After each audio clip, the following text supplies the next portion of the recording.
વર્ષ 2010 પહેલાના શિક્ષકોને ટેટની પરીક્ષામાંથી મુક્તિ આપવાની માંગ સાથે છોટાઉદેપુરમાં રાષ્ટ્રીય શૈક્ષિક મહાસંઘ દ્વારા ધરણા યોજવામાં આવ્યા હતા। છોટાઉદેપુર જિલ્લા શૈક્ષિક મહાસંઘ દ્વારા વર્ષ 2010 પહેલા નિમણૂક પામેલા તમામ શિક્ષકોને પરીક્ષામાંથી મુક્તિ આપવાની મુખ્ય માંગ સાથે જિલ્લા સેવા સદન સામે બપોરે 3 થી 5 વાગ્યા દરમિયાન વિશાળ ધરણા કાર્યક્રમ યોજાયો હતો। વર્ષોથી શિક્ષણ ક્ષેત્રે નિષ્ઠાપૂર્વક સેવા આપી રહેલા અનુભવી શિક્ષકોને પ્રમોશન અને ઉચ્ચતર પગાર ધોરણની જવાબદારીઓ માટે ફરીથી ટેટ પરીક્ષા ફરજિયાત બનાવવામાં આવતા શિક્ષક આલમમાં ભારે આક્રોશ છે। શિક્ષકોનું કહેવું છે કે લાંબા સમયની તેમજ સેવા જ તેમની લાયકાત સાબિત કરે છે। સંગઠને સ્પષ્ટ કર્યું કે તેઓ સુપ્રીમ કોર્ટના ચુકાદાનો આદર કરે છે, પરંતુ કેન્દ્ર સરકારે નીતિગત નિર્ણય લઈને અનુભવી શિક્ષકોને આમાંથી મુક્તિ આપવી જોઈએ। આ ધરણા પ્રદર્શનમાં જિલ્લાના વિવિધ તાલુકાઓમાંથી મોટી સંખ્યામાં શિક્ષક ભાઈ બહેનો જોડાયા હતા।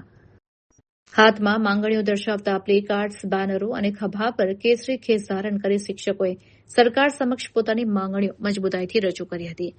આ સફળ ધરણા કાર્યક્રમમાં અખિલ ભારતીય રાષ્ટ્રીય શૈક્ષિક મહાસંઘના જિલ્લા પ્રમુખ બાબુભાઈ રાઠવા, મહામંત્રી વિજયભાઈ સોલંકી, સંગઠન મંત્રી માલસિંહભાઈ રાઠવા સહિત સંઘના અનેક હોદ્દેદારો અને મોટી સંખ્યામાં શિક્ષકો ઉપસ્થિત રહ્યા હતા અને સરકારને વહેલી તકે હકારાત્મક નિર્ણય લેવા અપીલ કરી હતી।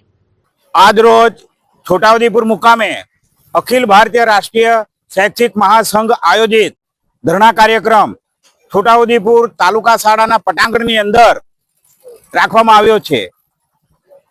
સમગ્ર ભારત દેશની અંદર નામદાર હાઈકોર્ટ સુપ્રીમ કોર્ટ દ્વારા જે 1 વર્ષની અંદર ટેટની પરીક્ષા આપવાનો જે ચુકાદો આવ્યો છે એના વિરોધમાં સમગ્ર ભારત દેશની અંદર સમગ્ર જિલ્લાઓની અંદર આજ રોજ માનનીય કલેક્ટર સાહેબને આવેદન આપવાનું અખિલ ભારતીય રાષ્ટ્રીય શૈક્ષિક મહાસંઘ દ્વારા આહવાન કરવામાં આવ્યું છે।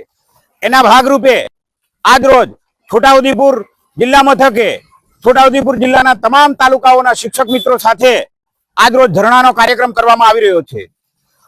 એક જ સમયે 2:30 થી 4 ની અંદર ધરણાનો કાર્યક્રમ સમગ્ર દેશની અંદર અને 5 કલાકે આખા દેશની અંદર માનનીય કલેક્ટર સાહેબશ્રીને આવેદનપત્ર આપવામાં આવશે। અમારી માંગ એ જ છે કે ગુજરાત રાજ્યના લગભગ 1 લાખ જેટલા શિક્ષકોને ફરીથી ટેટની પરીક્ષા આપવાની વાત છે અને આખા ભારત દેશના 24 થી 25 લાખ શિક્ષક મિત્રોને જે ટેટની પરીક્ષા આપવાની વાત છે એના વિરોધ માટે આજ રોજ ધરણાનો કાર્યક્રમ કરી રહ્યા છે। આ ટેટની પરીક્ષા આ મોટી ઉંમરે જે આપવાની છે એનો અમે સખત વિરોધ કરીએ છીએ અને આ મારો સંદેશો માનનીય કલેક્ટર સાહેબશ્રી દ્વારા આપણા દેશના માનનીય અને સન્માનનીય વડાપ્રધાન નરેન્દ્રભાઈ મોદી સાહેબ સુધી જાય અને આપણા ભારત દેશના શિક્ષણ મંત્રી સુધી જાય અને એની નોંધ લેવાય અને લોકસભા અને રાજ્યસભાની અંદર આ બિલ મંજૂર થાય અને શિક્ષક મિત્રોને ટેટની પરીક્ષામાંથી દૂર કરવામાં આવે એવી આજ રોજ પ્રબળ અમારી માંગ છે। અસ્તુ, જય હિન્દ, જય ભારત, જય જય ગરવી ગુજરાત। શિક્ષક સંગઠન અધ્યક્ષ છોટાઉદેપુર જિલ્લો બાબુભાઈ રાઠવા।